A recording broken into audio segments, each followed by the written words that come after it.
گروہی عصبیت کہاں تک لے جاتی ہے؟ بنو مضر اور بنو ربیہ عرب کے دو حریف قبیلے تھے۔ رسول اللہ صلی اللہ علیہ وآلہ وسلم نسلاً قبیلہ مضر سے تعلق رکھتے تھے۔ مسلمہ جس نے آپ کے مقابلے میں نبوت کا دعویٰ کیا تھا، قبیلہ ربیہ سے تعلق رکھتا تھا۔ کہا جاتا ہے کہ جب اس نے نبوت کا دعویٰ کیا تو قبیلہ ربیہ کا سردار طلحہ نمری مسلمہ کے پاس آیا۔ گفتگو کے بعد طلحہ نے مسلمہ سے کہا، میں گواہی دیتا ہوں کہ تو جھوٹا ہے اور محمد سچے ہیں، مگر ربیہ کا کذاب مضر کے صادق سے مجھ کو زیادہ محبوب ہے۔ یہ کہہ کر مسلمہ کے ساتھیوں میں شریک ہو گیا۔ مسلمہ نے قرآن کے جواب میں جو کلام بنایا تھا، اس کو دیکھنے سے صاف معلوم ہوتا ہے کہ وہ قرآن کی عظمت کو خوب جانتا تھا، تاہم گروہی عصبیت کی بنا پر کچھ مسخرہ پن کے جملے وضع کر کے لوگوں کو سنایا کرتا تھا۔ مثلاً اس کا ایک کلام یہ تھا، ترجمہ: اے مینڈک، ٹر ٹر کر لے، تو نہ پانی پینے والوں کو روکتی ہے اور نہ پانی کو گدلا کرتی ہے۔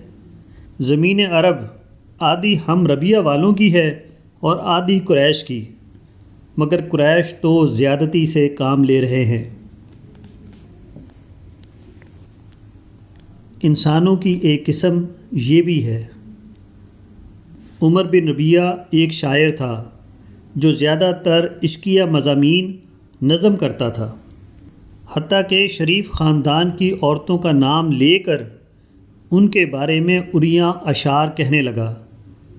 اس کے خلاف شکایات حکومت تک پہنچی، چنانچہ حضرت عمر بن عبدالعزیز نے اس کو دھلک میں جلا وطن کر دیا، جو یمن اور حبشہ کے درمیان بحر احمر کا ایک جزیرہ تھا۔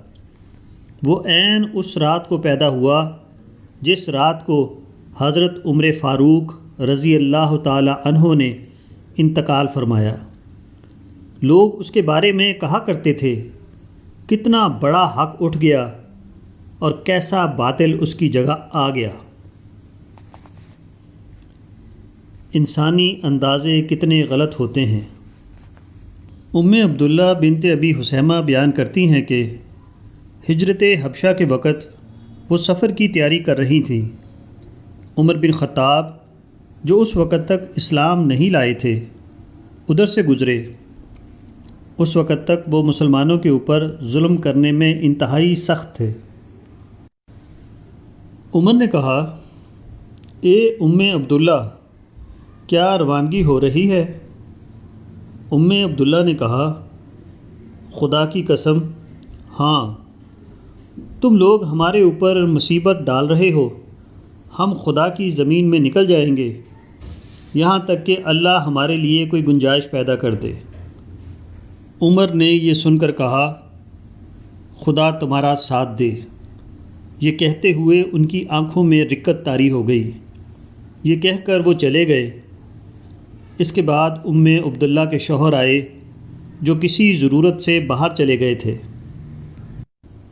عبداللہ نے ان سے عمر کا واقعہ بیان کیا اور کہا کہ مجھے ایسا معلوم ہوتا ہے کہ وہ مسلمان ہو جائیں گے۔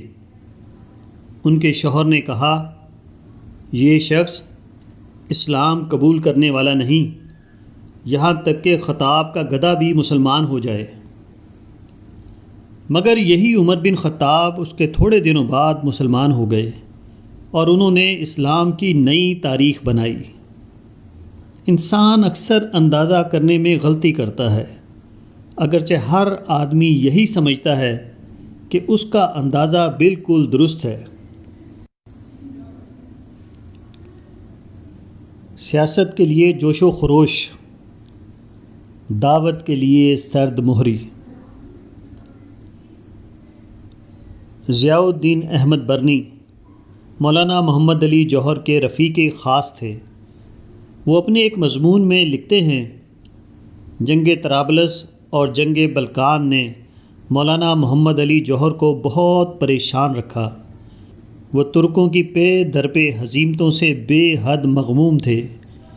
انہوں نے ان کے مصائب کو ہلکا کرنے کی غرض سے ڈاکٹر انصاری کی سرکردگی میں طبی مشن روانہ کیا۔ پہلی جنگ بلقان 1918 کے بعد جب فاتحین میں تقسیم غنیمت پر جھگڑا ہوا اور دوسری جنگ بلقان برپا ہوئی تو اس موقع سے فائدہ اٹھا کر ترکوں نے ایڈریا نوپل پر دوبارہ قبضہ کر لیا۔ اس وقت عالم اسلام میں غیر معمولی خوشی کی لہر دوڑ گئی۔ یہ خبر جب رائٹر کے ذریعے دہلی پہنچی تو اس وقت رات بہت زیادہ گزر چکی تھی، مگر مولانا کی ترک دوستی کا اندازہ کیجیے کہ انہوں نے اس کا انتظار نہیں کیا کہ یہ خبر دوسری صبح کو اخبارات کے ذریعے لوگوں تک پہنچے۔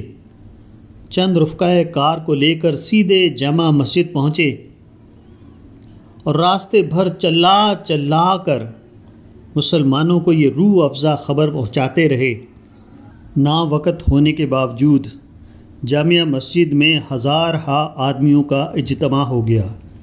مولانا نے وہاں درد انگیز تقریر کر کے اس خبر کی اہمیت کو واضح کیا۔ وہ رات بھی کیسی ہیجان انگیز تھی۔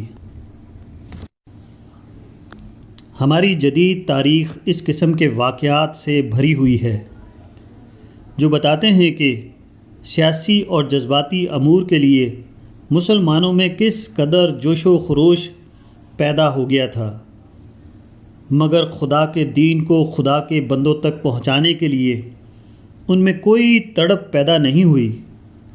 رائٹر کی سیاسی خبریں انہیں بے چین کر دیتی تھیں، مگر قرآن کی اخروی خبروں نے انہیں بے قرار نہیں کیا کہ اس کے لیے وہ اپنے گھروں سے نکل پڑتے اور ساری قوموں کو بتاتے کہ یہ لوگو، تم مرنے والے ہو اور مرنے کے بعد تم کو خدا کے یہاں اپنے اعمال کا حساب دینا ہے۔